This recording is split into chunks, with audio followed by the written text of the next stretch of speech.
Welcome to RELICS Radio, your favorite weekly podcast dedicated to the metal detecting and treasure hunting community. Here are your hosts, Ken from Adventures in Dirt and Tony from 5280 Adventures.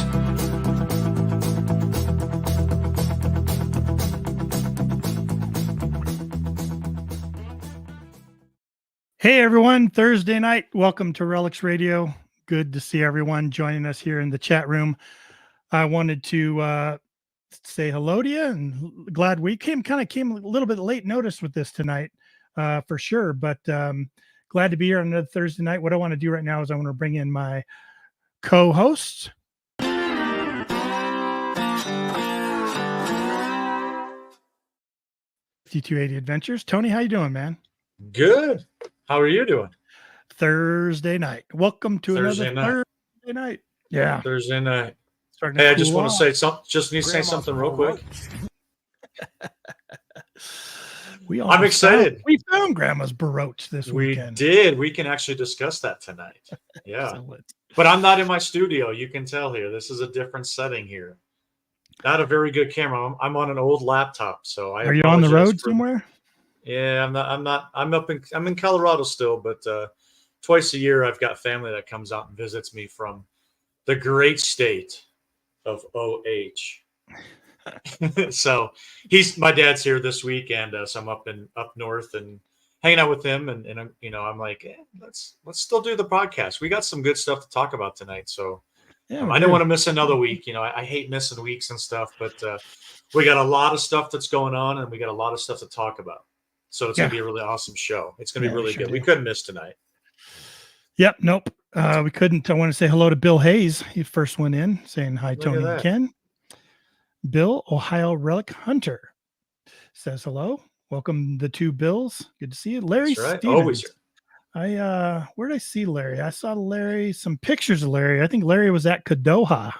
Kadoha. See the pictures rolling in on that hunt? Boy, what a hunt it looked like. Yeah. Great spot. Looks like it turned out well, for sure. Wish I could have been there. Riddles Relics. Good evening, all. Good to see you. Detect SD, Detect South Dakota says good evening. There we go. Hello, everyone. Just want to welcome you to Thursday night and joining us here tonight. DC Diggins in the house. Good to see you. Hey, welcome. Catching the show live tonight. Look at that, DC Diggin. That's awesome. Welcome. Hope you enjoy it. Sometimes that's right. For those that always have had the audio show forever, I never really had a chance to see some of the stuff we would talk about. And, this now new video format allows people to do that. We did that kind of out of necessity, right? We talk about that all the time at least we were hosting the show would no longer let us do a live show. And that live element is important to Tony and I. So we decided to do it over here. We're actually going to have some live stuff that'll help. If you guys are watching live with us, we appreciate it. You'll be able to kind of be a part of the show tonight because we are going to have some visual attractions going on. So that's the plan. So we appreciate you guys showing up live, and you can always watch it on replay again on YouTube on 5280 Adventures and Adventures in Dirt. So you can actually see what's going on. But we love to see you guys live. It's a lot more fun. We got a live chat going on and lots of conversations and things like that. So. Yeah, and we'll be interacting a lot more tonight, so make sure you're throwing your questions up in the chat room, and also we'll probably be asking you some questions to get some interaction going. Greg, Finding America is in the chat room. Good to see you, Greg. Nice. Welcome. Here we go. How about Berkshire's in. Berkshire's MA Treasure Hunters. Finally I catch a lot. Yeah. Perfect. That's awesome. Like I said, I love that. Yeah. Well, sometimes we talk about the weather here. It's definitely getting cooler. This weekend, trying to figure out when I'm going to blow out my sprinklers because it's starting to get that cool. Well, we're using the trailer this weekend, and I told my wife, I said, this might be the last time that we actually have running water. When I get back, I may winterize it, blow everything out, winterize it, and I'm still going to use it because I can use it to sleep and run the furnace and things like that. I just can't run the water in it. But this may be the last time I got water in it for a little bit, just to make sure it doesn't freeze on us. Because 50s this I think tomorrow's supposed to be like 55 or something. So What's up with that? It's officially fall in Colorado. It is, man. My lawn's covered with leaves, and like I sit in this corner office, and it just gets cold. It's like a real breezy corner office, and it got that way today. I was like, man, it's the first time I've actually felt a little chilly in my office for a long time. Yep. Teresa, it's coming. Treasure Hunter, how you doing? Good to see you. She's pulling double duty. You know, she's over there watching Jason's stream too. She's watching both. Double duty. She Talk can about committed. That's all right. We appreciate you being here for sure. Yeah. Rat. Hey. Relic Rat. Where is that? I saw Covering artifacts together. Yep. Good to see you. Welcome. Glad everyone could roll in. Buckle Boy. How you doing, Buckle Boy? Nice. Yeah, shoot. Nice. No, Thursday night. We're glad to be hanging out with you. This was a pretty fun weekend. This last weekend. Busy to say the least. Yeah. Busy. Yeah, we had quite a Saturday. Saturday, right? Yeah, Saturday. Well, I'm getting confused. It was kind of. I don't know what day it was. The whole weekend was busy. It was Saturday. Yeah, we met each other with one of our buddies.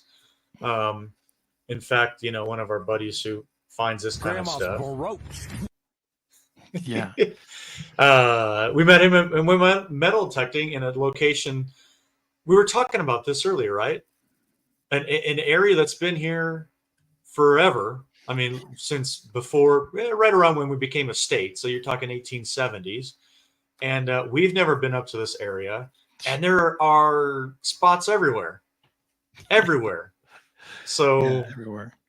I just never thought to look up that way. And, right. My mind was always elsewhere as far as, optimal locations, but it's like, it feels like the dam is opened up or a new frontier is opened up or something. Right? Doesn't it feel that way? Well, yeah. So we generally look at old maps and we're looking to see, in areas that are, maybe used to be populated. So you're looking at intersections, you're looking for churches and schools, those kind of different things. And we never thought to look in this one specific area. We start pulling maps from that area. And it's like, every mile or so, you got another homestead or multiple homesteads sitting there together. Right. And we went and hit one and it was productive. I mean, there's a lot of modern, I'll say that. I think I came home with, 50 pounds of lead and 20 pounds of, spent cartridges. Yeah. And it's all from the 1980s and on. But if you dig through that, man, we got on some stuff. We really did. Like, it was a lot of fun. Like, everyone was hitting stuff, it's always a good time, right? You go out with a bunch of group of friends. What usually happens? One guy usually kills it. Right. The other one kind of, they don't, they find one or two things or whatever, which is fun. That's fine too. We all support each other and root each other on. But when you can all find stuff and you're all kind of like running over to each other and what's this? And we all go run. It was a fun day for sure. Yeah. You were the button king, huh? Yeah, I kept finding similar buttons. I think Jeff found the first one and we were like, cool, because it was very decorative. And then I found the same one. And then I found another one, like, 20 yards apart, same one. Like, I don't know the history of that button, but it'd be interesting to know if it was a popular style button back then or what. Right. Yeah. It's beautiful. What we had decided was, they were getting naked out there and he took off his coat and swung it around his head. Woo! And all the buttons went flying. That has because we found what? Four the same button. For the same button, like 20 yards apart, just scattered. So it and had to be this not fucking, even woo! Right. It wasn't like the jacket got dropped and it deteriorated and the buttons were there. They went all over. They were whooping it up over there. They were. But beautiful buttons. And you found cufflink. Yeah, beautiful. Gorgeous. Single cufflink. So it was like a barbell type cufflink, right? So it's sort of a straight piece. Didn't have a chain or anything on it. It just would go right through the buttonhole and have two little things on each side of it. And there were two discs it was a copper piece, had like a crossed, a piece that was holding in two pieces of mother of pearl. So it had mother of pearl accents underneath this sort of crossed copper enclosure in these copper cups with like a single bar. And man, how that mother, because that stuff's so delicate. Right. I've been taking pictures of it real small, You know what I mean? Yeah. And you can Yeah. see the waves, like almost like the waves coming off of the mother of pearl. Wow. Beautiful, beautiful. And those that are listening, if you guys haven't seen it yet, head over to what did you post it in? Your personal page and maybe Yeah. Adventures in Dirt. Yeah, I think I posted on both places, even over on my Instagram page, over at Adventures in Dirt on my Instagram page over there too. There you go. Yeah. Yeah. Beautiful piece. You took some great pictures of it, and man, it was really, really cool. Very cool to be able to find a complete piece, with still stones in it. Generally, we find items that don't have the stones in it, and then obviously you're not, unless you're sifting with the tiny type of prospecting type, a sifter, you're not going to be able to find those stones again. But yours had the mother of pearl in there, and it was gorgeous. Yeah, Did you do I any think I can cleaning on share. it? I think I can share it here. Hold on. Okay. Let's see if we can do this. Yeah. Did you clean it at all? Can you hear that? Can you see that? I can see it. Yeah. Yeah. Yeah. Look at So that. I don't know if they can still hear us, but yeah, that's. I can hear you. Okay, good. That's all that matters then. As long as yeah, but you can see, that's like mother of pearl inside these little cups. And now it's bent flat, right? Normally they would oppose each other. But yeah, pretty amazing that survived. Very cool. All that time, you know what I mean? Yeah. Yeah, and we're thinking, late 1800s on that piece. Yeah. Yeah, the whole area here, like when you do the research on the maps, most of the home sites are they're showing up in the 1900 map. Right. So they built sometime before the 1900s, so they're all pretty much 1800 home sites. How far back they go, I don't know. They don't really have anything earlier than 1900s as far as a topo map goes. So, yeah. Beautiful piece, though. It's a good job. Riddles Relics says, real quick, I have a hard time finding older maps in my area. I've tried some sites, but very limited. Boy, I hear you there, boy. Same here. Hit and miss. Definitely hit and miss. But the key is, you find one good map and you're off and running. That honestly, with what we found, that's maybe a year's worth of work, honestly. Yeah. If we really wanted to hit each location multiple times, it's easily a year's worth of work. So the information's out there. You just gotta keep hunting and pecking and doing the research, and we're talking with our buddy Zach actually came in from Kansas. Yeah. Went hunting with us out there, and he was talking. So I picked him up, and we're about 2 hours away meeting you guys. And he starts talking. He goes, "Yeah, I don't know if I told you, but I just got back from Washington D.C. I went back to yeah, that's right. The National Archives, and he talk about research. Okay, you and I are putting in, and we're supposed to be working, right? We're supposed to be working, and we're on the computer. I just went out to DC for 2 days. Yeah, just to look for some old, some old stuff from the archives, old diary logs, and yeah. That's dedication, man. You can take a trip all the way out to Washington to go pull. Right. And he goes. They were like pushing me out the door. I was there till close. He spent like 2 full days because the stuff that he did find there is not online. It's not digitized. So what he's looking at is the only reference of a specific diary that he had figured out. And he's looking and holding the original diary from 1857 of this soldier. And so, it's not online. And so he ended up, putting it up to PDF, and he's digitizing it and making it accessible for other people too, because until, right now it's sitting in the archives in a box somewhere, and no one's using it. So he got some good information that's going to keep him and us busy for the next couple of years. Good point. Him and us. So he was talking to me about the process of him doing that. Awesome. He'd go in there and he would give them the slip, and they would just go, and they'd be gone for like almost an hour, and they'd come back wheeling out this huge cart with all these documents, and it'd be the actual documents. And, and he would be like, "Do you want me to put on some white gloves?" And they're like, "No, here, look through it." And he was just flipping out. You know what I mean? You know what he told me about that diary? He goes, "Tony, I opened it up. It's written in pencil. You're actually holding the diary, right?" He says, "I'm going through the pages. I'm hitting them on my camera." He says, "I opened it up. There's a beard hair inside the diary." still from the guy from 1857.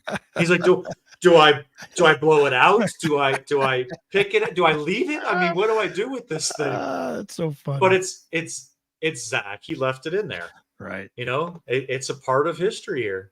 Yeah. Look at this comment right here. Bill says, "Yeah, Zach knows where the gold coins are." He absolutely does. And that's why right there. Right? Yeah. You do that kind of research, you're going to find the gold coins for sure. Crazy, yeah, right? Yeah. Absolutely. So digging it back. But we had a good time hunting. Yeah. Digging it back, said, how about the Gaia app? Gaia GPS is an app you can get for your phone. And I think Tony uses on X, and a lot of those things they'll have historic maps you can overlay and swipe back and forth. That's what I use. I use that to map all this property we're talking about, this area. I went in there, and that's when I started overlaying the 1900 map, and there's just hundreds of sites. And I was just like, I was just waypointing. I'm just putting waypoint after waypoint, and all those are potential targets for us to go hit now. It's pretty cool. I love it. It was exciting. Well, I mean, talking about the inspiration. The inspiration. All of a sudden now, you're like, where do you want to go? Well, where do you think I want to go? I want to go to where we haven't hunted. We went to 2 different sites. One had been hunted before by Jeff. We went to a different site that was in that general area. And with 4 people, we killed it. So, now it's like, okay, now there's 100 sites out here. Yeah. Where do you want to go hunting? I want to go hunting out there. And maybe, maybe the ones where you park at that are further off the beaten path, maybe those are the ones we really concentrate on right now, because those have a more likelihood of not being hit because it takes a little bit more effort to get out to them. So, well, there was dig holes there. Who knows? There were dig holes there for sure. People had hit it, but boy, there was still plenty of stuff. We could have stayed out there. We could keep going back to that one site, a number of more times. And now, and so here's the other thing about it, right? LiDAR. So our friend Jeff, and then you threw LiDAR over the top of it. Yeah. fell down that rabbit hole. So our friend Jeff said he looked at some LiDAR and was able to locate sites out there where he saw the house site location, and it really wasn't anywhere near where the black dot was on the overlay map. Right. So he's thinking, we should hit those, because maybe people show up at the black dot location, they get discouraged, right? Never find where anything. It's 100 yards away or whatever, and then using LiDAR, he now knows where that's at, and maybe we go hit that next. So that would be interesting to go check. Well, those early 1900s or late 1800 maps are hand drawn. So, they're doing the best. And then when you do an overlay, it's as close as it can get. It's still technology, but there is room for error in those. When you're running the LiDAR, you're seeing, that legit image over the top of the site. And you're going to see, that's the thing. There's no 90-degree angles in nature. You see a 90-degree angle with a square, 4 90-degree angles. Probably not going to be natural. Probably not. So that's always fun. Yeah, too, excited about that. You're looking at like a satellite image, and you're like, okay, well, it's got to be around there somewhere. You're looking for like maybe a satellite image with some like sticks of wood or some remnants of a ruin or something. Right. You're not seeing anything. And then you put it on LiDAR, and you're like, whoa, that's it right there. It just blows up. Yeah. Yeah. Who did we talk to on the podcast not too long ago about LiDAR that they use that? Was it up in Michigan? Yeah, it was up in Michigan. Was it Copper Culture? Copper Culture guy, yeah. I can't remember which episode that was. We had a couple people. Yeah, and he used like SARS Topo or something like that. He did it's kind of a free thing, and I checked that out too. And the shaded relief is to me it's a little limiting. But I went on USGS and used their whole 3DEP or whatever it is, extended shaded relief, and that's where you really see things really pop and stand out for sure. So maybe we'll do a that's show a great on that site. Sometime. Yeah.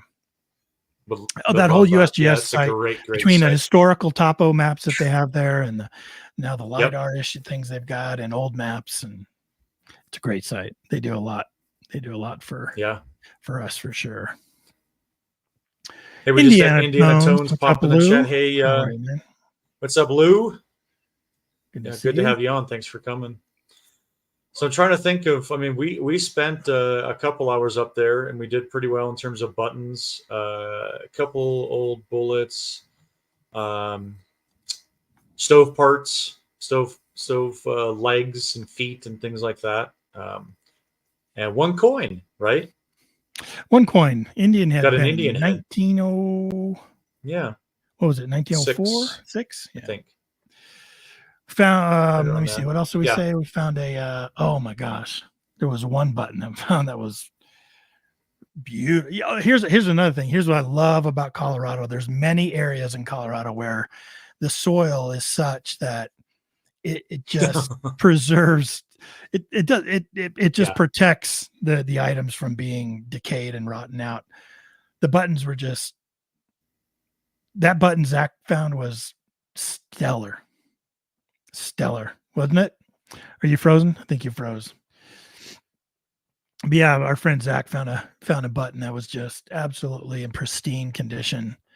Dusty and dirty, but man, just sharp and vivid. It's absolutely crazy.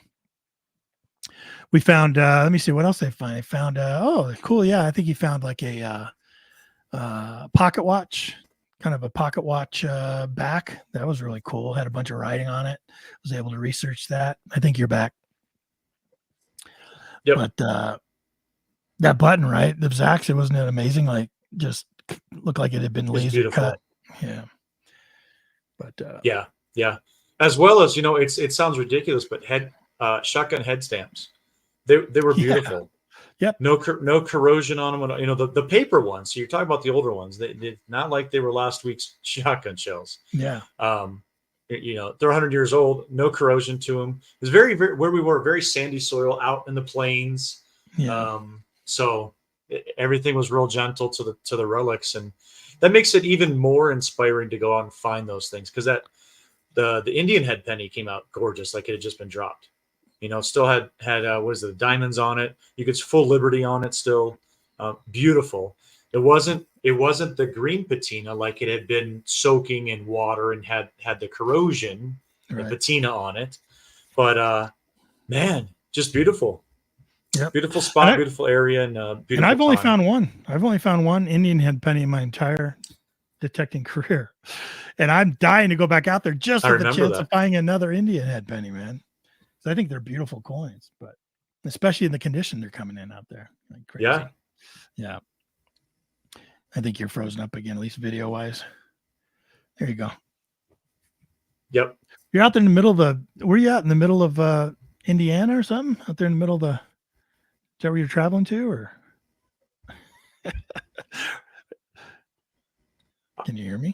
I'm in a house, and this guy is an IT tech guy. I don't know why we've got bad internet. Yeah, you need to go get him on the line. Get him on that. Gary Hools wants to know if there's any snakes. I didn't see any snakes. We didn't see any snakes out there. They do go out there to catch them, though. No. Potential. Yeah, potential. Do. Absolutely. Yeah. Things are starting to cool down now. They'll probably be getting out of there. But I know people do go out there to, I was reading some articles about that area, and people were like, yeah, I go out there to catch snakes all the time. Well, we didn't see any. Right. That's for good. Right. For sure. Yeah. Bill Hayes. Bill Hayes knows my. You there? Yeah. He was talking about those head stamps are the 12th Georgia buttons. Says it right on it. That's right. 12th Georgia. People listen to this show. Did I get you on that? Yes. Did I get you on that? Who did I get on that? I can't remember who we were with. I've said that multiple times to people that we've been hunting with. And, I'm pretty gullible. Yeah. Probably me. Freaked out. 12th Georgia what? Oh, Jeff. No, I think it was Jeff. 12th GA. He was Jeff or Michael that you did that too. Maybe Michael. Right. Yeah, that's what it was. That's hilarious. Yeah, I always talk about that 101st Airborne plate. Yes. My cow tag. That one was funny 101 too. On it.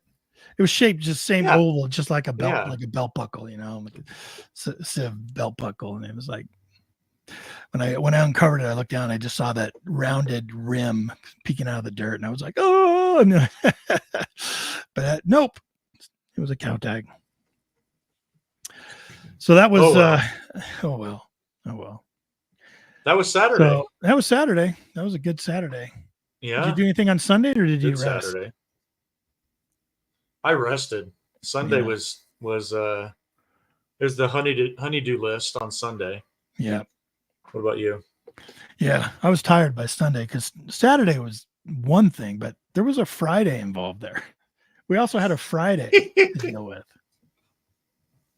We haven't said much about this, talked much about it. So this is kind of the I don't know, big reveal. Kind of the big reveal. Kind of. People get tired of us not being we can able talk. to fully We can reveal, talk. but- Yeah, we can talk that much about it. Yeah. So yeah, we had a day. We had a day together up in the mountains. Yeah. Both of us kind of had to take a day off work. Well, it was well worth it. Yeah. For good reason. We got contacted on Monday that there was an opportunity for us to head over to an area and have a TV production crew follow us around for the day. Yep. And we would love to spill the beans and give more details, but we can talk a little bit about just kind of the experience of it. Yeah. So we actually we were filming an entire episode for a good TV show, and that's going to be coming out in the spring. The episode will be out in the spring. So I'm a little anxious. I don't know if you slept very much, but I know I haven't because I've been on cloud 9. Yeah. Yeah. So you all, if you listen to the show for a long time, you've probably heard Tony and I talk about another production he and I were involved in with a production company out of the UK for Studio Ramsey. And they came out a couple of summers ago now, and they shot some stuff with us and stuff. And we've talked about that experience. This was night and day. In my world, this was night and day. Like, yeah, Cloud 9. It was so fun. It was so fun, and it was so eye-opening and interesting, and so much more up our alley than the last one was. Yep. Absolutely agreed. Yeah, because we were a little turned off a little bit by the last opportunity. I mean, it was fun. We did it. It's something we can look back on and say, yeah, we did that. You know, no one over in the UK knows us anyway, so you know it was it was good. But this one actually was it's a great show, and really, really honored to be a part of it, and just the experience. Like, what was your first take on it? Well, I mean, I got to tell you, you know, you're starstruck, you're in awe, but really, we got to do what we do. You know, I mean, it was an incredible permission, historical permission, and we were there to find treasure and uncover history. That's what we were there to do. So, it was incredible in terms of and very opportunistic that that's something we had to jump on. And I think I was trying to figure out exactly what was the difference, not even just the production side of things, which we can talk about details of that forever. But you know what it was? It was the passion of the people that we were with this time about treasure hunting, history, those kind of different things, completely different versus the BBC one. You know, we took out celebrities that didn't know about the history. They knew about the history of what we were trying to do, but didn't appreciate necessarily maybe the area that we were in, to where you stand there in a field and go, do you understand who came through this area and settled this area, who went on to California, and like all those kind of different things. Who we were with on Friday, 100% was all about it. And on top of it was right next to you digging. So yeah, it was cool. Between the show, the crew, forget it. The crew was, you know, amazing. Well, we like the crew on the last one too, but the crew this time was just really amazing. Really a tight knit group, and just seemed to all kind of know what the other was thinking. It seemed like, but the landowners, When you meet a Yeah. landowner that are on probably like one of the most historic pieces of land that we can get to here in Colorado, Right. it was, Right. and they love the history and know the history so much that they Yeah. are just blowing you away. They were giving us tours of their home and showing us all the parts and pieces of what was original and what wasn't, and this and that. And we're using these square nails we found to refurbish this part and all this stuff. And we were just like, and they were That's digging amazing. it. They were digging it and Yeah. showing that to us and having a blast. Like Well, that. we're going through the house. You know, they brought us in as there's a lull before things got started in the morning. They take us through the house, show us the renovations. You're walking on original floorboards. And there's one spot, what I absolutely love, they took a picture of in the hallway when they had done the renovation. They had actually found the original wallpaper and then wainscoting on the bottom of bottom half of the wall. And so what they did was when they had actually framed it in, they left a section probably 2-3 feet wide. That was the original wall, original wallpaper, original paint, everything. And as you're walking down the hallway, it's like right there. And just seeing the passion and love that they have of the history of that location made it even better. It was because they were just all smiles showing it to us who were complete strangers to them. And we were just, they would turn the corner. The wood burning original fancy wood stove was sitting there. And it was just like, oh my gosh,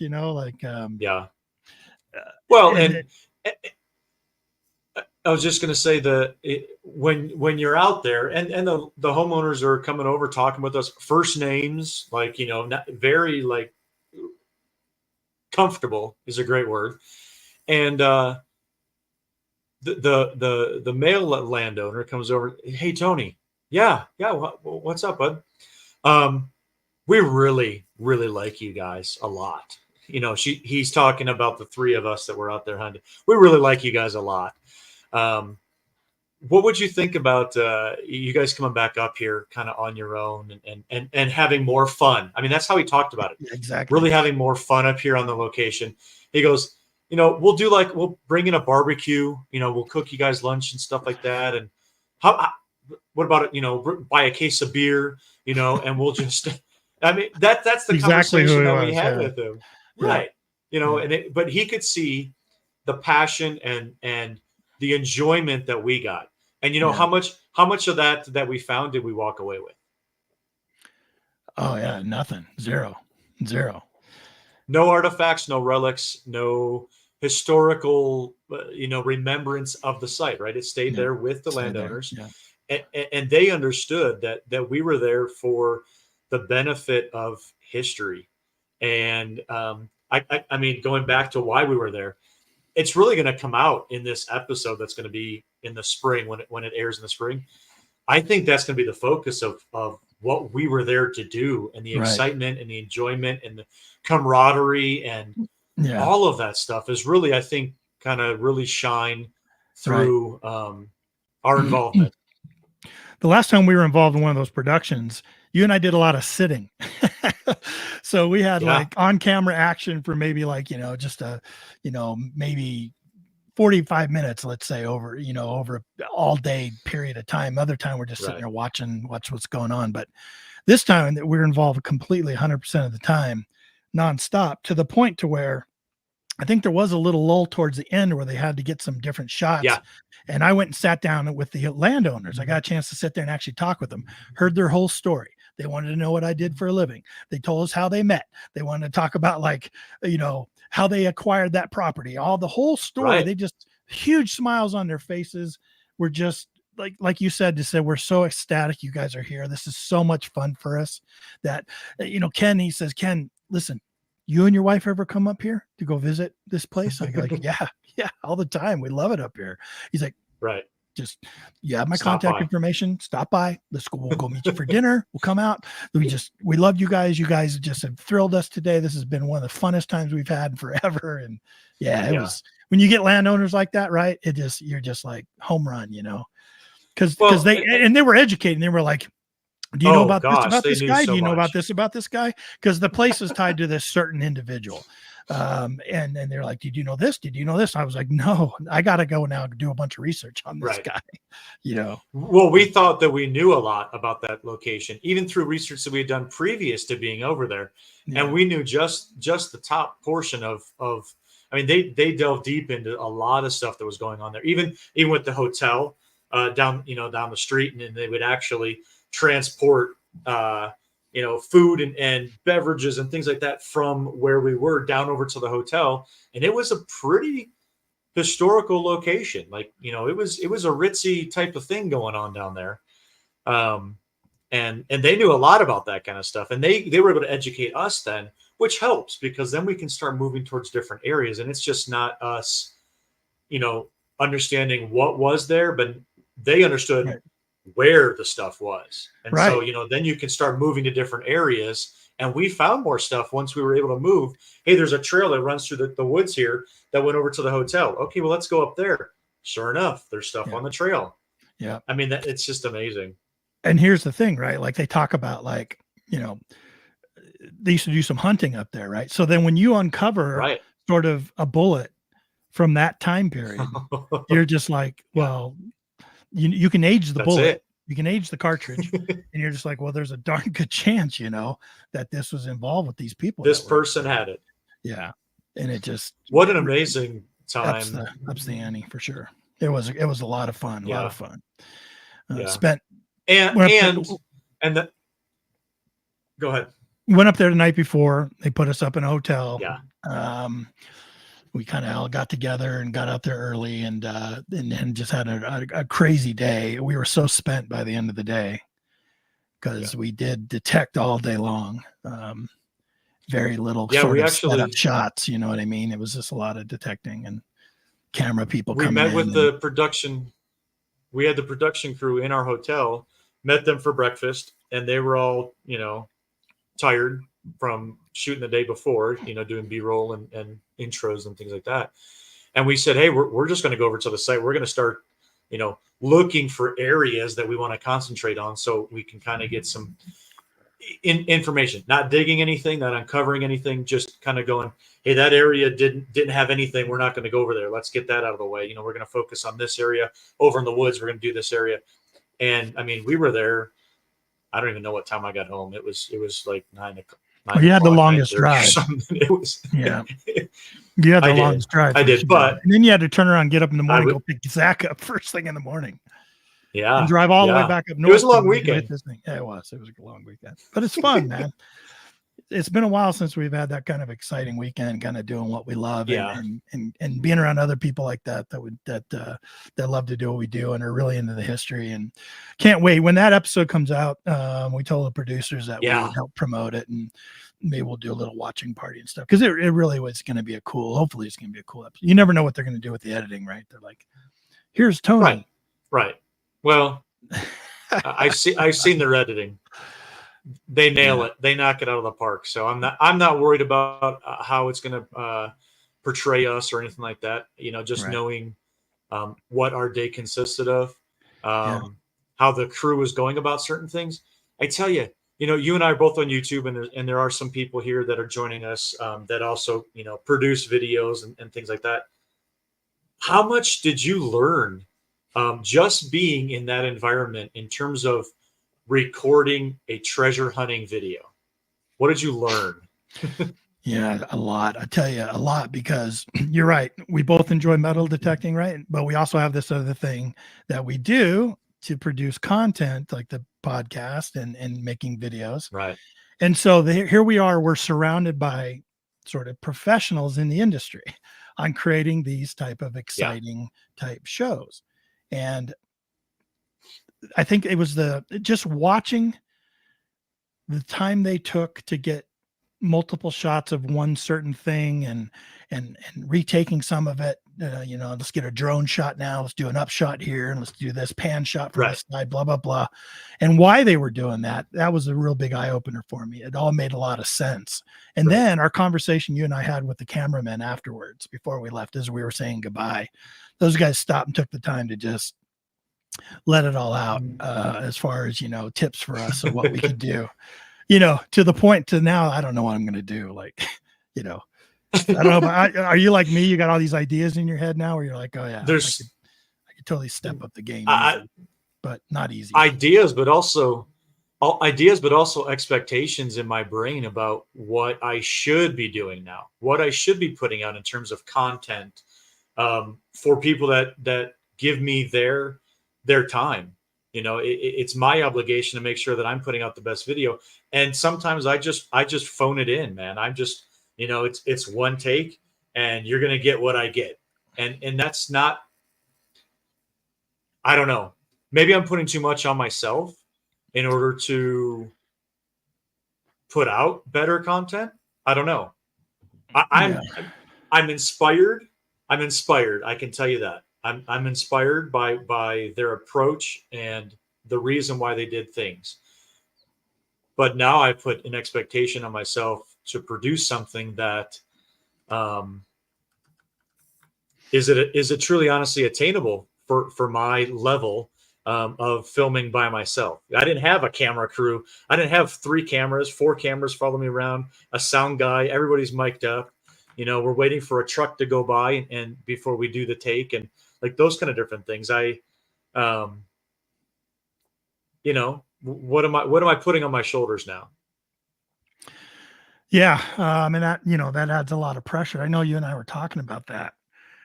We always want to do the best we can do, either with this podcast. I mean, you and I are both into a lot of stuff, man.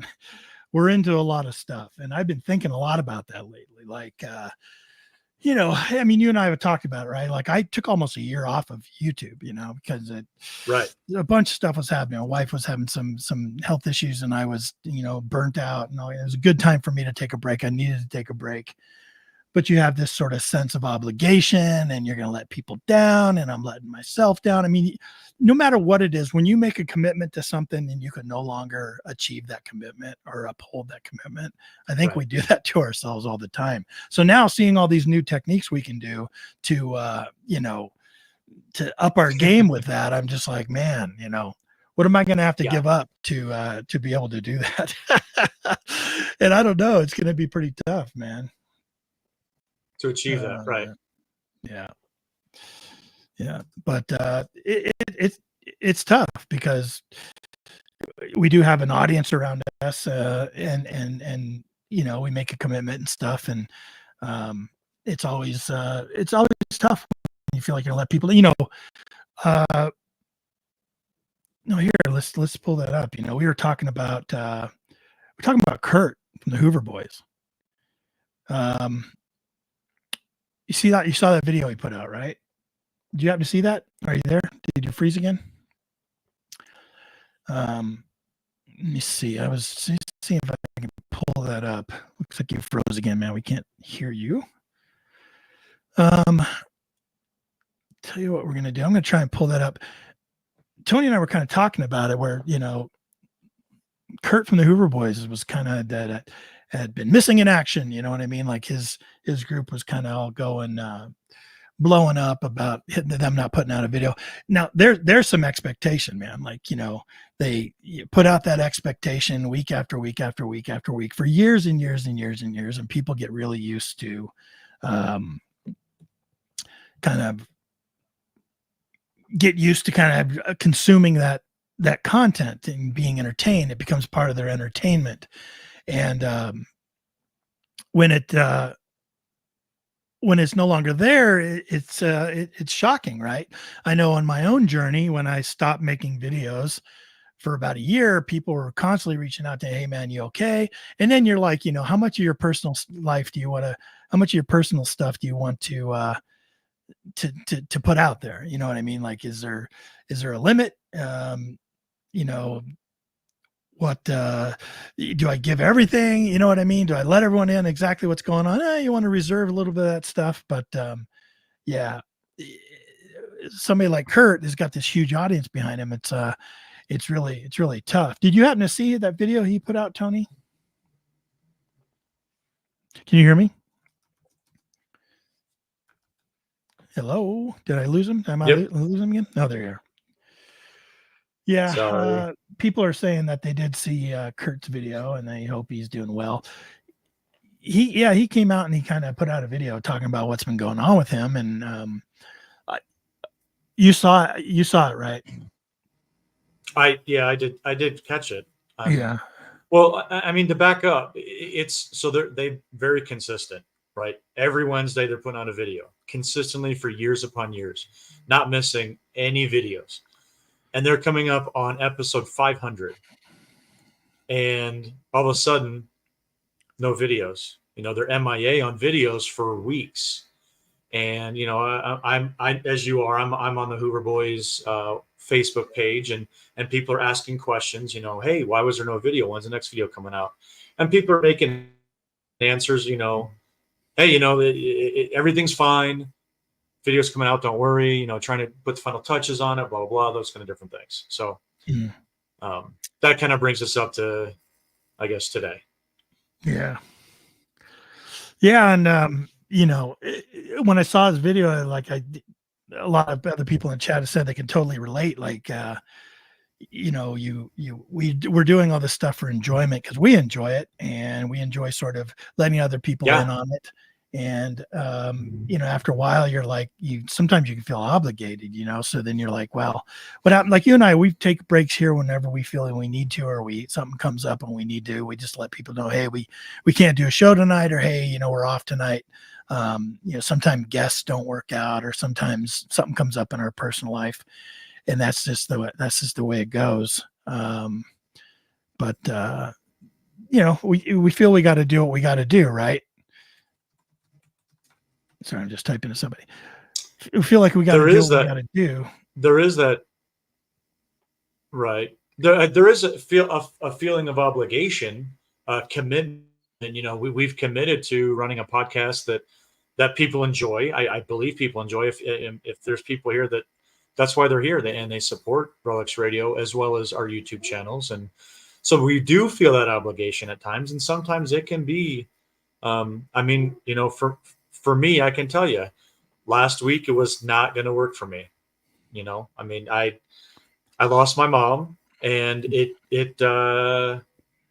wasn't a good time for my family, and it wasn't a good time for my podcast. It wasn't a good time for any of those kind of different things. So I had to take time away. But I felt, I don't know, torn about it, right? Yeah. Because we've made a commitment. Yeah. Made a commitment to be here weekly. Yeah. So it's difficult. It is difficult. So I know you and I talked about his video earlier. I think it brought up a lot of stuff in both of us, because we are both sort of YouTube guys and put out a lot of stuff on social media, and that is sort of an aspect of our life. But we also have other stuff going on between the club and board of directors, right, and all kinds of other stuff in the community, and home life and stuff. So you and I talked about it. When I got home, I was talking to my wife about it. And my wife's a social worker. She's trained in a lot of stuff. And her and I were talking a lot about it. And she knows kind of the struggles I went through when I took my break away from YouTube, and so, what I thought I'd do? I thought I'd invite her on the show tonight so we can kind of chat about it. She had some really good insights about it earlier when we were talking about it. And then I thought, what we do? Maybe we should, because I don't want to talk about Kurt's video and put any kind of words in his mouth. You know what I mean? I think maybe we should watch Kurt's video. Yeah. And we can stop it and kind of touch on some points. But I want him to tell it. I want him to relate it. Because you and I were kind of talking about it too, right. But then we'd have to think back like, oh, he did say that, but did he say it in this way? Right. You know what I mean? So you want to do that? I'll go ahead and bring my wife on. I asked her to come on here tonight. Yeah. And she's going to kill me. No, she's not. There she is. Hello. Hi. Not gonna kill you. Not kill me. I would need you to help hide your body. So. Well, that's what Tony's for. Tony's okay. I can dig a hole. Yeah, Tony knows how to dig. How are you? Good. You're just upstairs. What? You're just upstairs. I know. I'm just upstairs. That's okay. It's quiet up here. So you and I were talking earlier about that Kurt's video. We're going Thanks to for play it coming here in on, a Sheila. minute. Yeah. You know, one of the title of the show tonight, we were talking about keeping it real, and you know, Tony and I are always kind of letting out a little bit of personal stuff, but we keep stuff guarded a little bit. You know, like Tony, that's the first time you kind of let it out that, you know, your mom passed, and it's, you know, always a decision like that you make if you're going to let stuff like that out. You know, very, very tough time, I'm sure, and a lot of stuff you're dealing with, and but then again, like, did we lose you again? Oh, there. But then again, like, you know, things come up that you want to go do or whatever, and you're like struggling with sort of your time commitments and this and that. It's got to be a struggle, right? I think we lost him again. He's having connection problems over there. How are things upstairs? How's the weather up there, honey? It's chilly today and hot in this office, and the dog is leaving me alone, so it's a good day. He's usually down here barking at me. Everyone who listens to the podcast knows he's always down here barking his head off. Yeah, One night I usually- yelled at him and I didn't mute my mic. I yelled at him in a court hearing the other day, so Yeah. you know. I told him, go sit down. And our guest was like, you talking to me? I was like, oh, shoot. Oh, shoot. That's not me. Well, yeah. So what we told people, honey, is that we're going to, I'm going to play Kurt's video because I don't want to put words in his mouth. I would kind of play it and then, and see how he put it out there. And then we can chat about it. You had some really good insights of it. I think you deal with this topic a lot in your professional life. And I do. Yeah, unfortunately. But you know, we've all dealt with it at some point, right? Like you and Tony both are sort of first responders. I have that background. I don't, but I have a lot of pressures outside of just my social media and all that stuff at work and all my commitments elsewhere. So Burnout is a very, very real thing. I did my graduate thesis on burnout, so I'm not an expert by any means, but I do know quite a bit about it. And there's a lot of things you can do to prevent it, but once it's there, it's there. It's the body's way of demanding you stop and take care of yourself. That's a good point. Well, let's play Tony, you back with us? Yeah. I'm going to go ahead and we'll go ahead and play Kurt's video here. And then we can stop and talk about it along the way.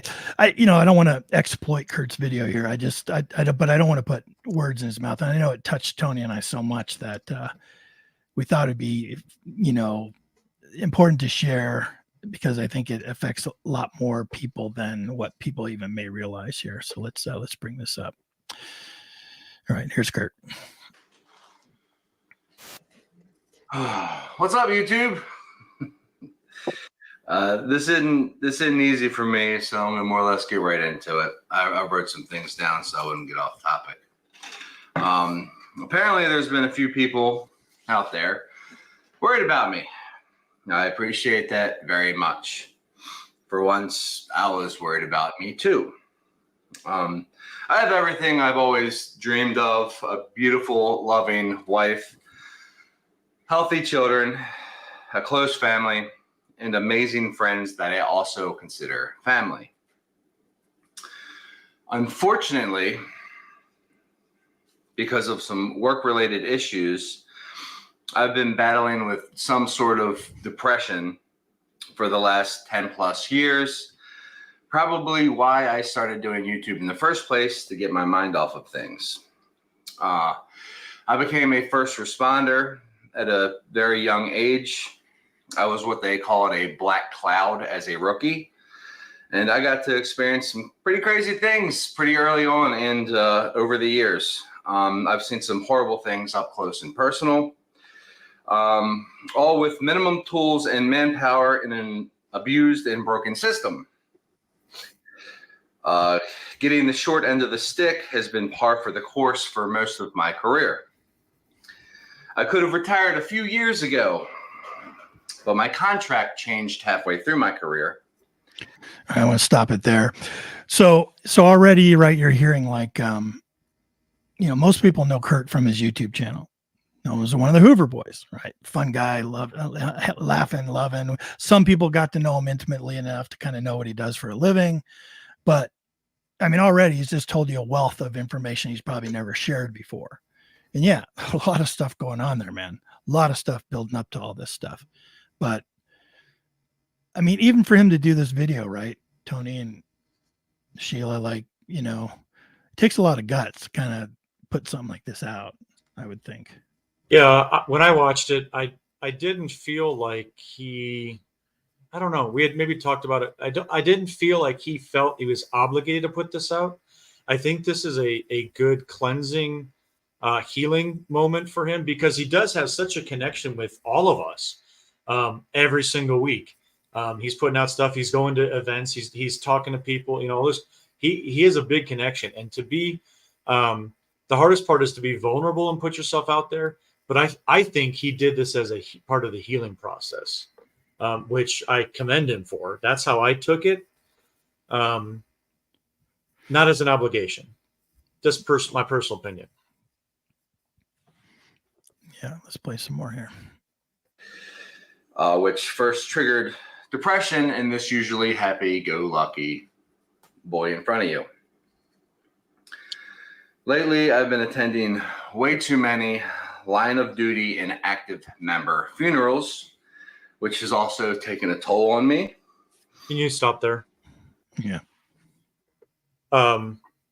Being a first responder, that's the part I could relate on the most. Dealing with a lot of different things in terms of depression and how first responders deal with depression in non-positive ways.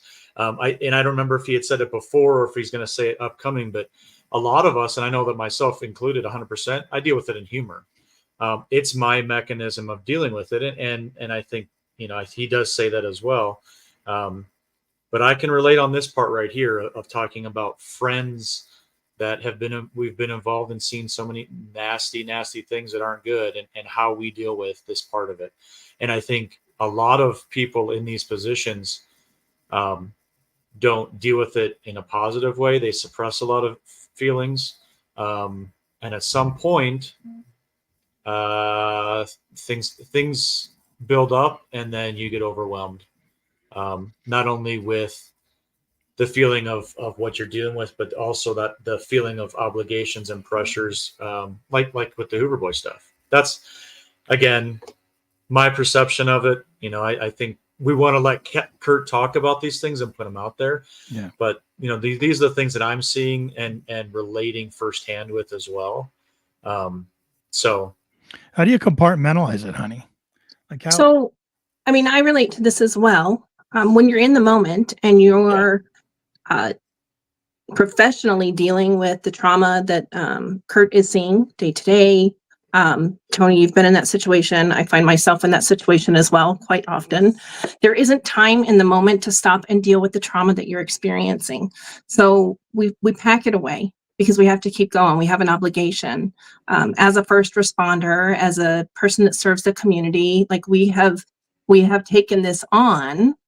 We need to do the job that we've taken on, that we've committed to doing. So if you don't later unpack that and let it go, let it find a way to let those things loose, they build up like gunk in an engine.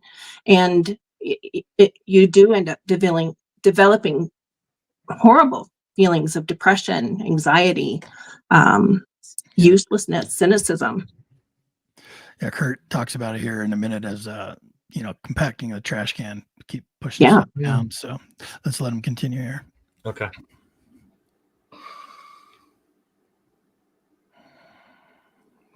I could go on and on because my brain has rewired itself to always be on high alert.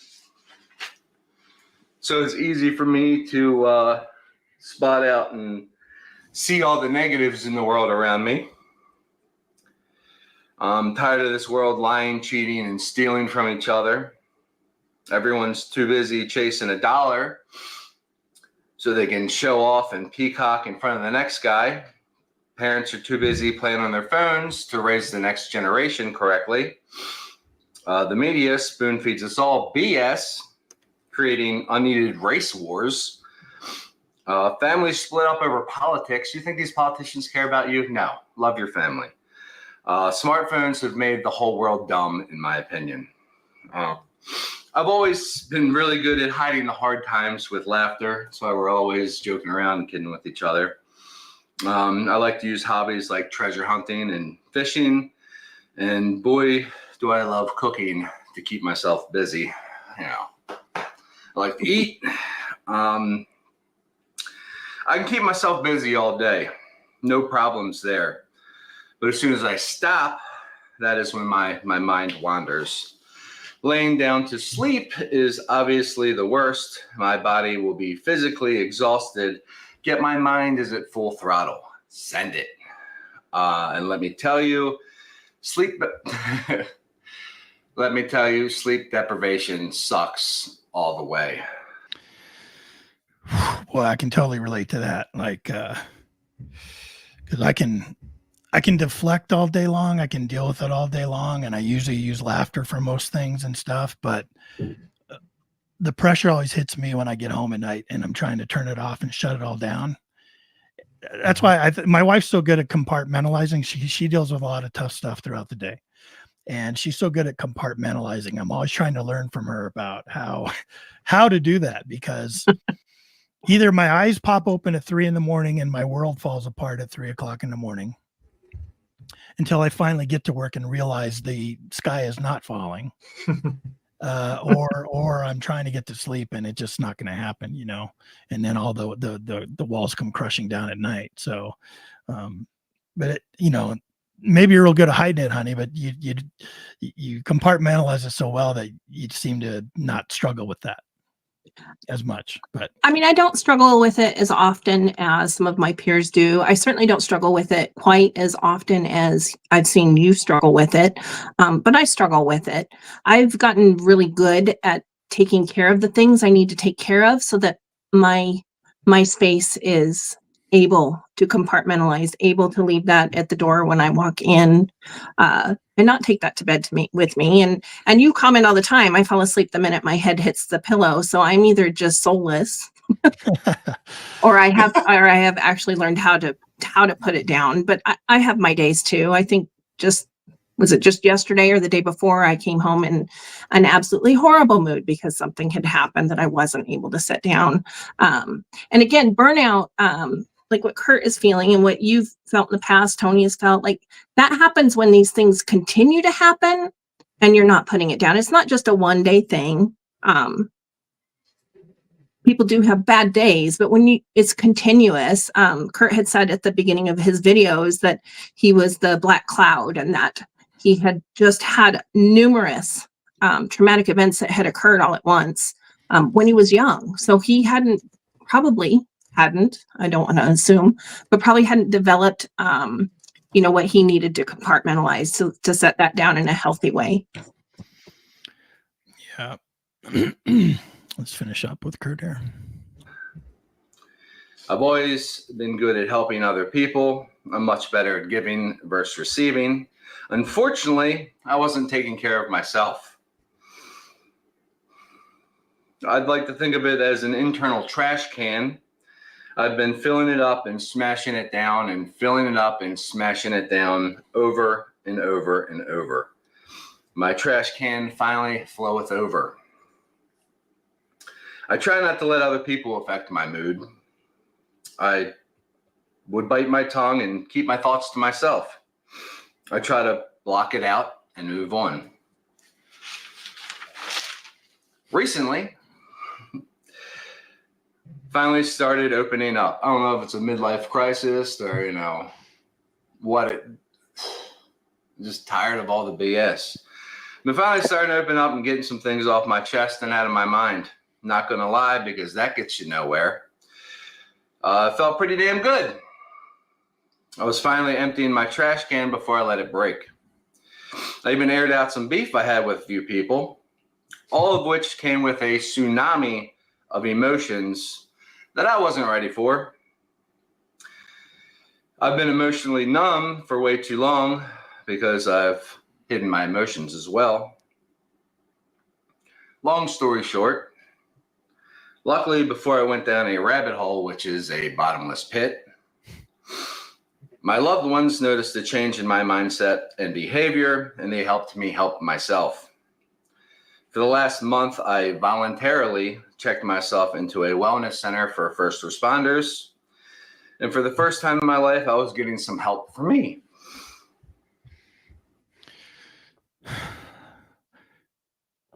Well, thank goodness. I loved hearing him say that. The video kind of shocked me because we all know Kurt is Kurt. He's been entertaining us for years. We never know what's going on behind closed doors, all that kind of stuff. But for him to have the guts and the bravery to kind of come out and say this and kind of let people in, and it's obvious that he's been doing some work, and it's great. He sounds like he's got a loving family around him that's helping him see that he needs to make changes and showing them the own strength he has in himself. And so that's all good stuff. It's all good to hear. And when hear him taking an active level, because the reason we wanted to play this video is because if I was in the Hoover Boys, if I was Kurt and had the history of Kurt making all these videos for every week, once a week, every week, him and I have talked about it. We know exactly how hard it is to maintain that kind of level of commitment. And then to feel like the guilt that you must feel on having to take this break to take care of yourself when you should be able to handle it all, right? Like it had to just be overwhelming. So I was really happy to get to this part of the video to hear what he had been doing, and that he had been taking these steps, right? And it's a good point, because like no matter how deep you get, there's always a place you can go. There's always work you can do. There's always things you can do to try to improve. So I think listening to his words, talking about how you voluntarily did something, is the family recognized something's been off, and being a first responder, you're going to have your ups and downs. You're going to come home after an incident that's going to take a little bit to get over, and you're going to have your good times and your bad times. But having that support system recognize it, I think, is massive. Recognize it. And then to say, I think we're at a point where we may need additional steps. Because as first responders, I would think that you guys usually don't let people in on all of it. You know what I mean? It's almost like you let things slip out, and only when it gets to this point that you're feeling burnout and it's affecting your mental health, your physical health. I don't think it's an option to keep it from people or not to let it out. I know for me, when I hit that point, I turn into a raging. Can I cuss on here? Yeah. Sure. And I know that like my instinct when I'm feeling that way is to snap at you, DK. And you've noticed it at times too, like, hey, what's going on with you? Because we never argue. But I will pick one purposefully when I'm feeling that way. So, I mean, again, like it's the body, the mind's way of getting what it needs, finding that balance, restoring that balance. Yeah. You just call me DK. That's I think cool. I don't know what the heck you're called on here. I'm sorry. DK, Ken, husband. Idiot. I mean, I just want to say, it sounds like on Kurt's side, he does have that support in that family. I know DK and Sheila are also that way. I have a fantastic wife that has done the exact same thing that you brought up, was when you're having a bad day and for that other person to go, you know what, what's going on? You're not yourself today. Tell me what's going on. If you need to vent, and you need to get off your chest. I'm not going to take it personally. You're just taking it out to get it out there. And when you have that support system, this is what does happen. Kurt's able to get that. And I don't even know what the program is that he's in. But a specific mental health help for law enforcement, first responders, those kind of different things. That is incredible. That's Talk huge. about such a specific area that people that it's tough to relate to what first responders see every day and deal with every day, and to have a specific program that can help him, he's in the right spot. And to do it, to identify it early on, not go down that rabbit hole, voluntarily submit himself to it. Like he's on the right path and in the right spot with the right support to get the right help. And I'm getting goosebumps talking about it, because it's like, how many times have I seen,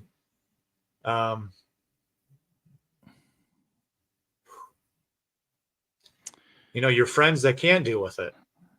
Right. Tony, you hit it right on the head. I'd like to remind people also that this isn't just a first responder issue. Burnout can happen regardless of your profession. It can happen, as you guys have stated earlier, with your hobby. Can became, I don't know what to call you in this. You've gotten burnt out filming videos that you're very passionate about. When you started doing YouTube, you were super, super passionate about it, and you loved it, and it was exciting. And metal detecting was so much fun for you. And you went through a while there where even just the thought of making a video like really brought you down. It kind of just would ruin the entire weekend. And you're just now starting to come out of that. And Tony, I don't know if you've had that experience with the hobby, the videos. You guys do a lot. So it's not just Tony's like, no, loser. Never. No, I'm agreeing with you. I deal Absolutely. with humor too all the time. Right. But I can tell you, in terms of not only just the passion for metal detecting, the inspiration that we get from producing videos, Ken and I, we talk a lot about these things. And when we are feeling burnt out, we can bounce things off each other and recognize things. So, I mean, we do have a friendship and a support system there for that burnout. I know what he went down.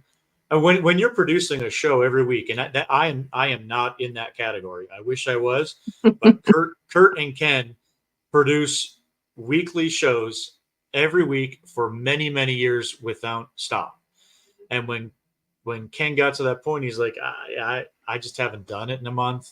It's coming out. Okay, I haven't done it in 4 months. It's maybe next week I'm getting onto it, and that burnout is there, and you do need to take a step back. It's affecting so many different parts of your life. And as much as we want to put our hearts into our passions, the family does come first. Our mental health comes first. Our physical health comes first. All those things. And I know in the live chat, we've been having people say all the time, you need to take time for yourself. You need to step away. You need to get, the family's most important, and people, when we've even said, hey, we need to take a week off of the podcast, 99% of the messages that we get, hey guys, take care of whatever you need to take care of. We'll be here next week. And it's fantastic to hear. But that burnout, man, it's real for a whole bunch of different areas of life. And metal detecting, producing videos, all that kind of stuff is part of it. That I know that we've experienced, for sure. Yeah. So one of your viewers just put a comment up about, as a former EMT, he said that he needs to keep things secret that he sees. And I deal with a great deal of confidentiality in my own profession. And in those situations, research has shown that your supervisor, good supervision, can be really a life or death option there, to help sort through that and compartmentalize that. I know I am blessed with a phenomenal supervisor who I can share anything with, but it still comes home sometimes. And I am able to talk to Ken about things without talking about things, which is a great skill and a blessing. Yeah. Yeah.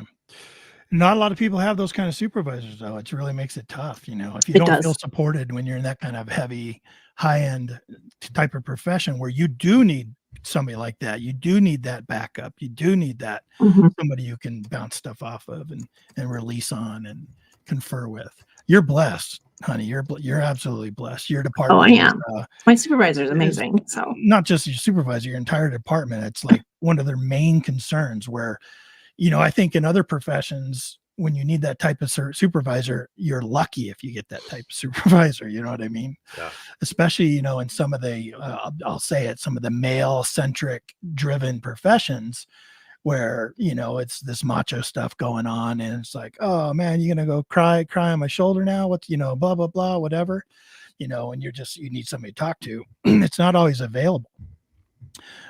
Even though I have never been a first responder, still I've been in high pressure, high stress professions before where, yeah, sometimes you do need somebody just go, look, man, you're doing all you can. Don't worry about it. Go take a break, whatever, blah, blah, blah.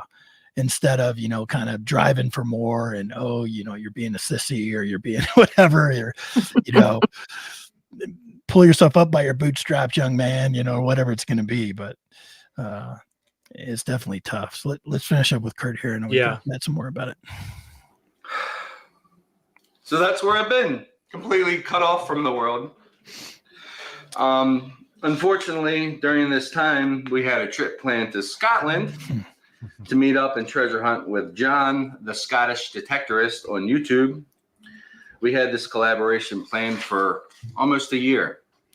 Luckily, Brad, Andy, Big John, and Sean made the trip. Go check out the Scottish detectorist on YouTube. Videos from that trip are now being posted from John. Thank you, John, for taking good care of the boys. I am so sorry I couldn't make the trip this go around. It really sucked. I bet, man. I do have a video or two that I need to edit and post, but for now, I've just been taking it easy and enjoying some much needed family time. Don't worry, THB isn't going anywhere. I love you all, even the haters. Moving forward, I think everyone will be getting a better version of me. If anyone out there is struggling in any way, shape, or form, you are not in this alone. Please go get some help. Tomorrow is not promised. Life is too short. Please enjoy it. I love you. That's it for now. I'm just taking it easy. Kisses. Bye. See you soon, hopefully. It's a lot going on right now. Well, we love you too, Kurt, and we hope to be seeing you soon, but just don't worry about us, man. Keep doing what you're doing. But, to kind of lighten it up a little bit, could you imagine? He must have been absolutely crushed to not be going to Scotland. I know I know he missed that trip so much. We had another friend of ours, Mike Heim, preacher digger. Yeah, preacher digger. In the hospital on his way to his England trip, and he had to give up his England trip. There's nothing better we like more than to go on some kind of epic, historic trip like that. And I know that had to crush Kurt, but he'll get back there. He'll get back there. Sure. He said that he has, missed out this time. He'll get back there. He'll get back there. You got to get yourself straight. Get your head screwed on and be in a better place. And there's no better time to do it than right now, immediately. You can't sit on it. Yeah.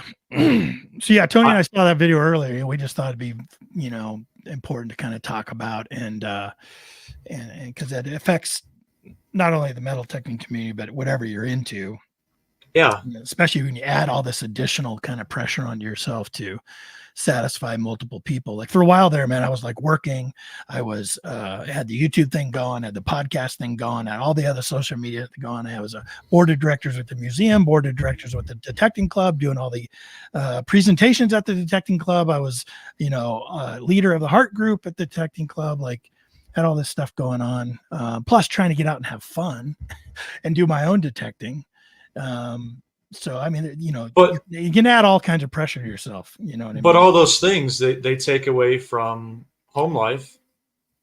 Well, and he didn't mention that while all of that was going on, he was taking care of me after surgery and his mother and we call him our hospice dog. Like he does all of that continuously. Yeah. Seamlessly. Yeah. Yeah, you can put it all on yourself. You can do a lot, and then you start thinking like, well, where can I start backing off?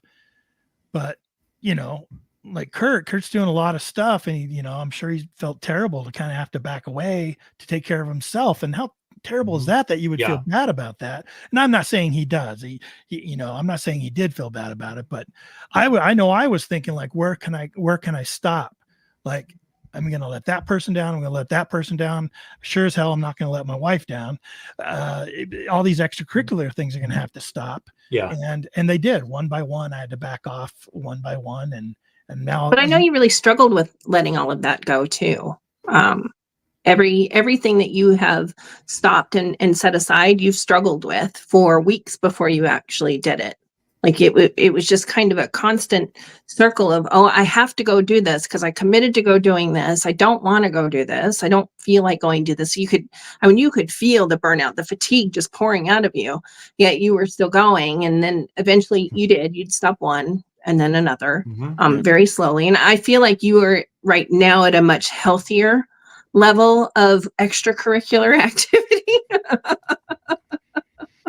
Yeah. But I'm sure you'll pick up something new soon too. So. Yeah. And we're going ice fishing. Ice fishing and basket weaving yoga. Don't get frostbite. It's I'm all gonna take I don't know what to do for that. Yeah, go for it. Don't get frostbite. I'm taking them duck hunting too. So There you go. Some good comments We've got coming through that for sure. Yeah. Just you want to talk about those or bring them on? Yeah, you can bring them on. Yeah. Okay. And these were just real recent here. Yeah. Ski Searcher just makes you realize life is short and precious and we can't take it for granted. It's a fantastic idea for sure. You realize it, but are you going to act on it then too as well? We can say these wonderful things and we know where our heart is, but the action is better than the talk. I'm tired of hearing people talk about it. And this might be harsh. Yeah. A lot of things in my life and a lot of people in my life, I'm tired of hearing people talk about it. I would rather see you do something about it. And so, Ski Searcher, and we're friends with Matt and things like that. But, if you need to do things, then do them. Don't just say them. Yeah, because that's another thing, right? Because he's absolutely right. Like it is precious, man, and we can. It is. Any of us could drop dead tomorrow, and on air. that'd be interesting. But you can't take it for granted. I've known so many people that have just gone from being perfectly healthy to dropping dead. You just don't know what's going on inside yourself all the time. But again, it's like,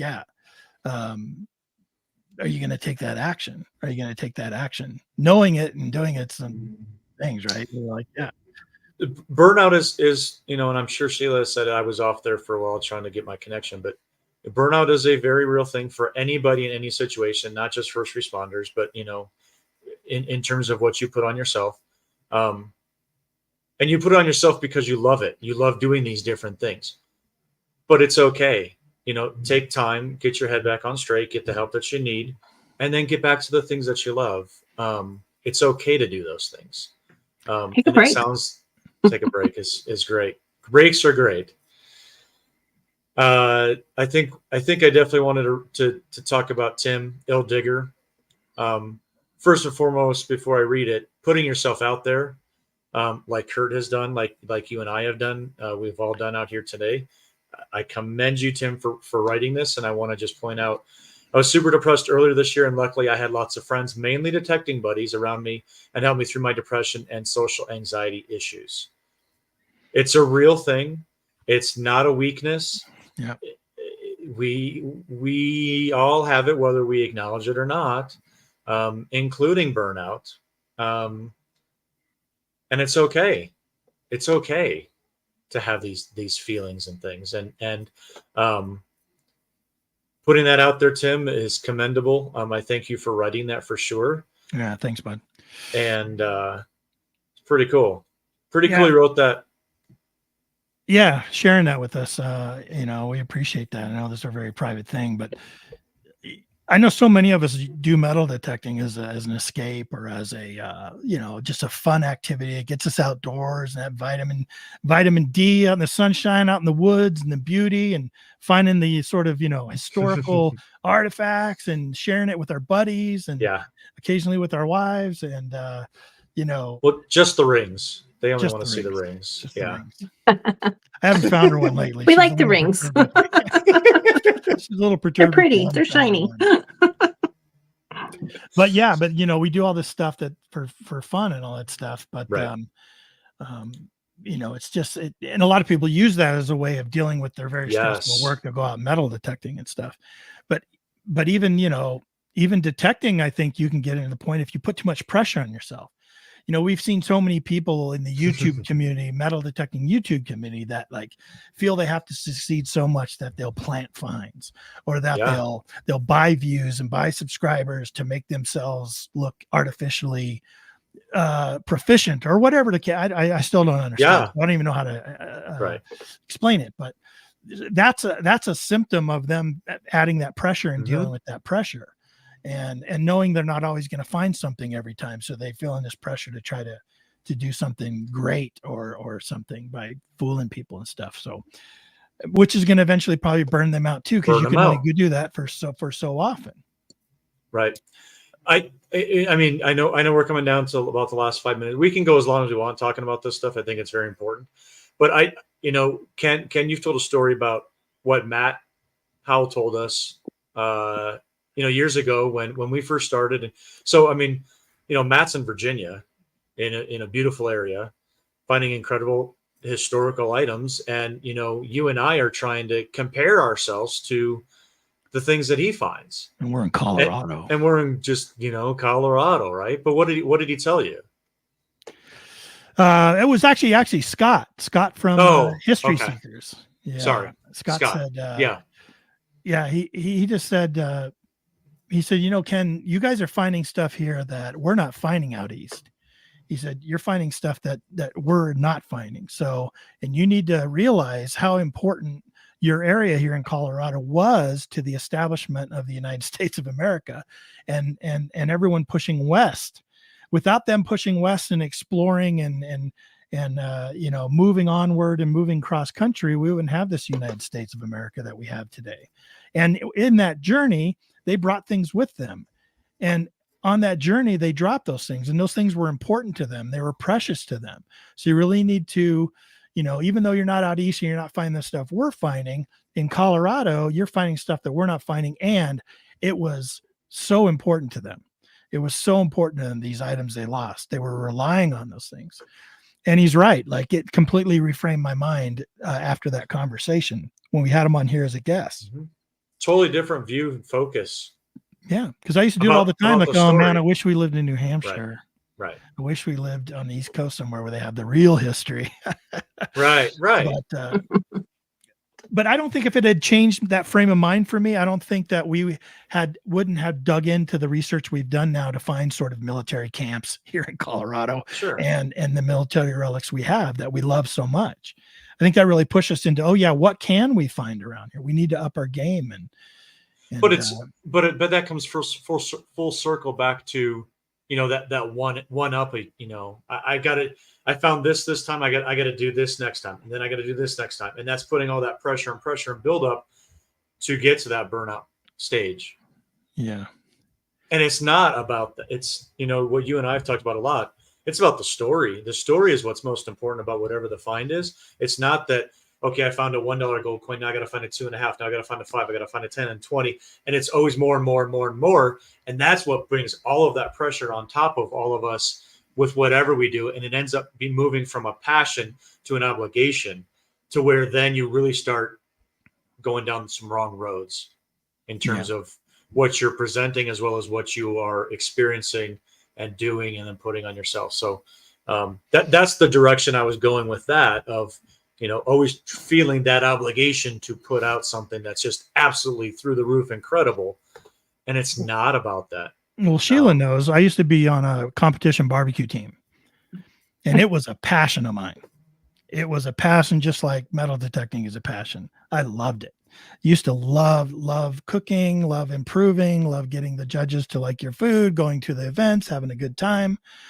But the crew I was with at some point started becoming an obligation, and sort of, I was no longer a fun-loving volunteer having the time of my life, cooking some amazing product. It was, I had to be there. I had to do this. I had to punch in, I had to punch out. I had to do this, had to do this. And it stopped being a fun hobby, a fun thing. You resented it.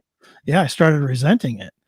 Like, I'm going to go up and do this show. It used to be, I'm going up to do this show. Oh my gosh. Hey, you guys want to come to, like, oh, I got to go do this show now, so the obligations. Yeah. The obligation, when something stops being fun and becomes an obligation, that should be a good indicator for you guys out there listening.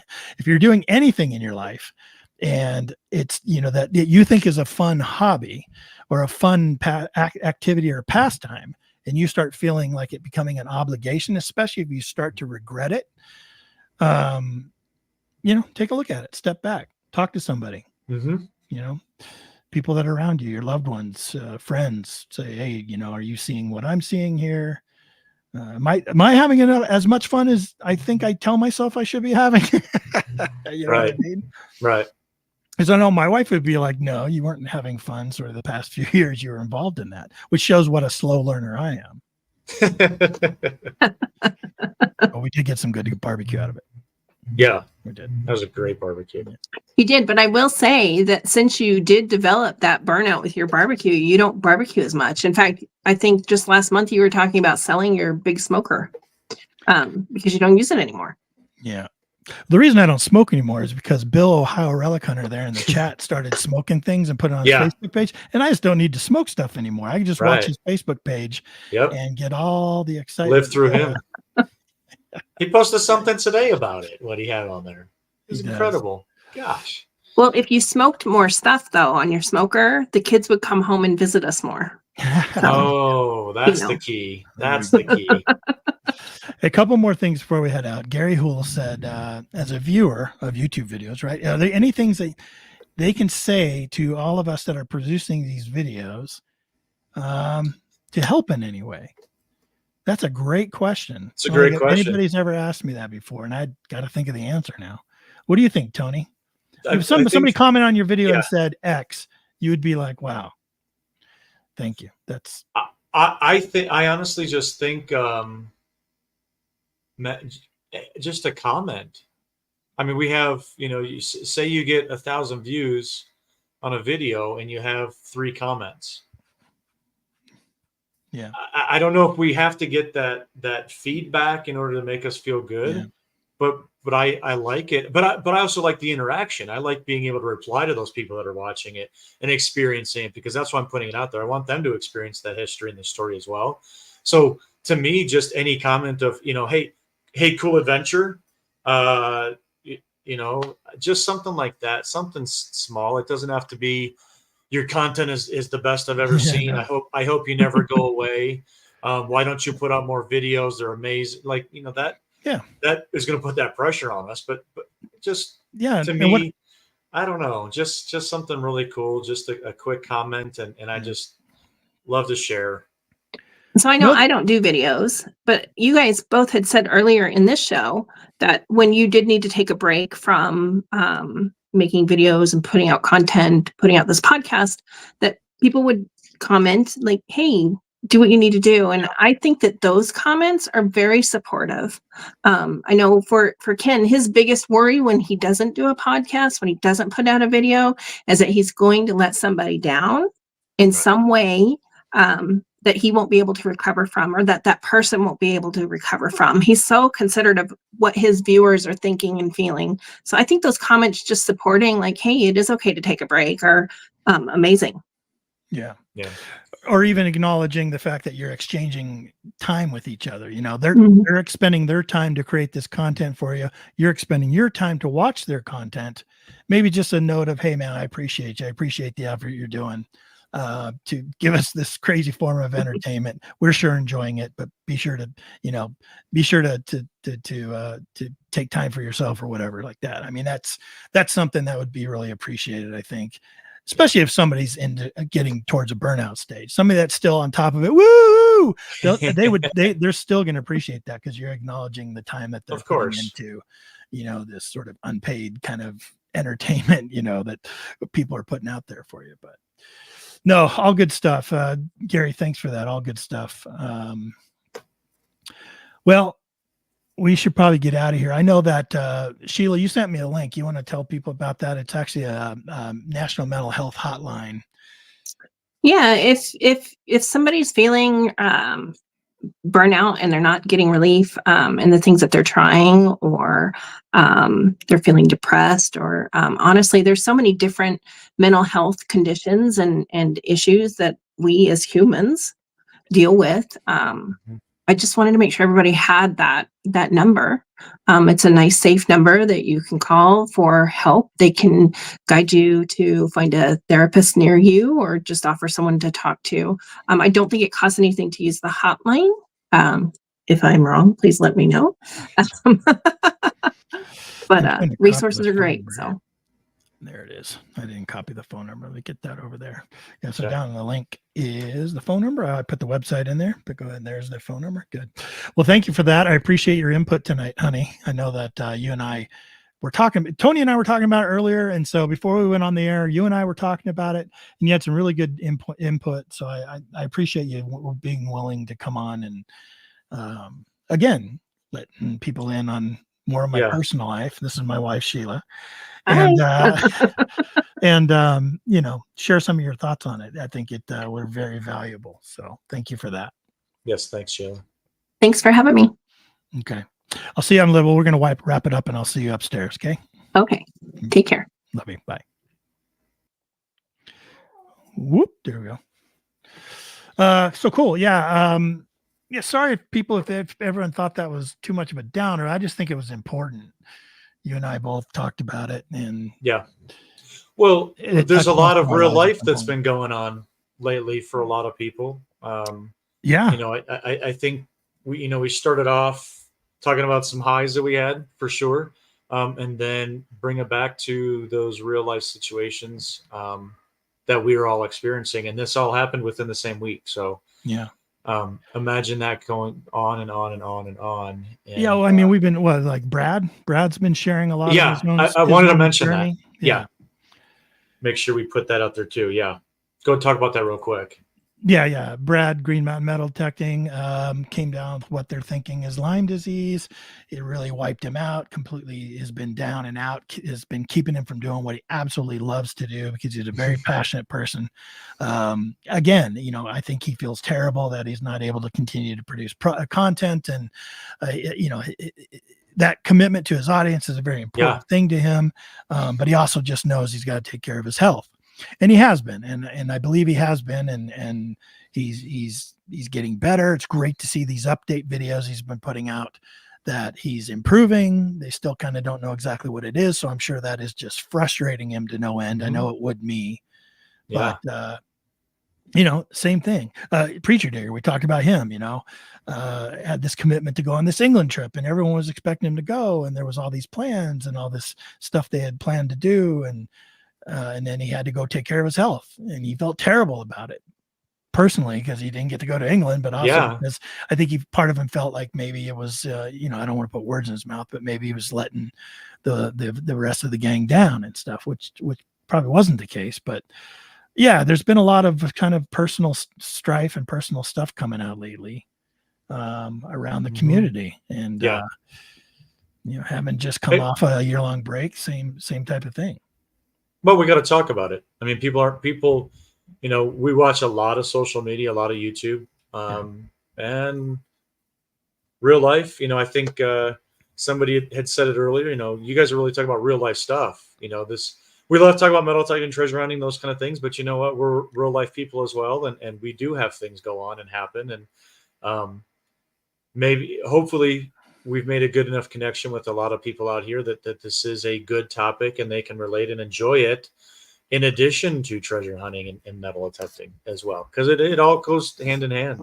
Yeah, it does. It's real life and passions. So yeah, if you run against anybody you think should have those websites or that phone number, you can always come back to this video. I have this, so you can go back, scroll through the chat group, scroll down to the bottom and find those numbers. Yeah, I'll try to remember to put them in the description of the video. For those of you that are listening on the replay later, I'll definitely put them into the podcast description and pass them along to people you think might need it. You know, it's hard for people to take that step.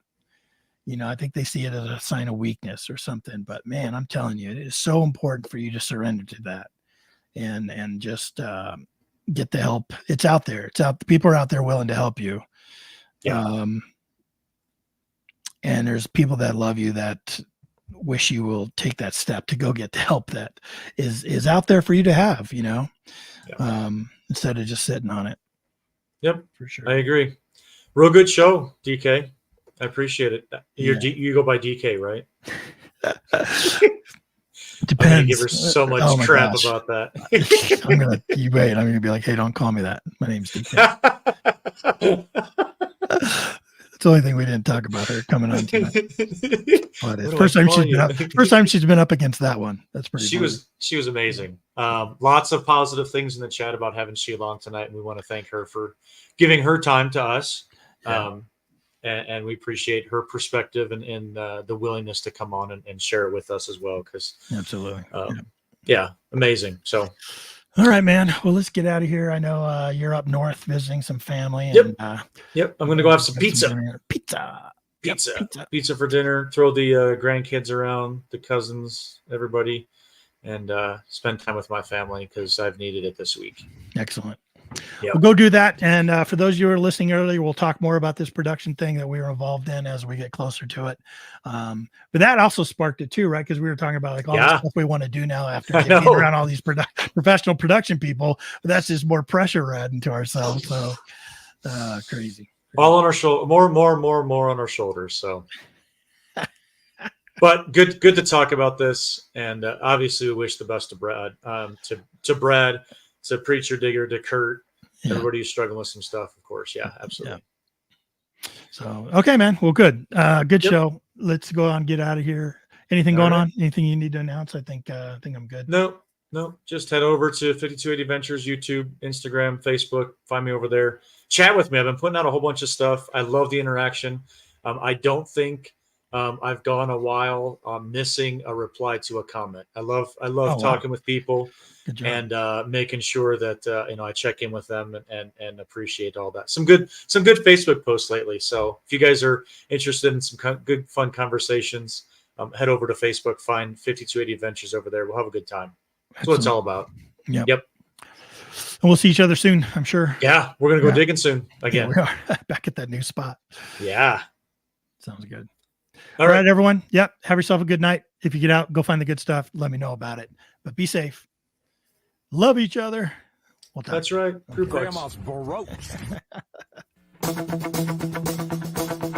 Thank you so much for listening to RELICS Radio. We will see you back here next week for another exciting guest. Until then, get out and dig it all.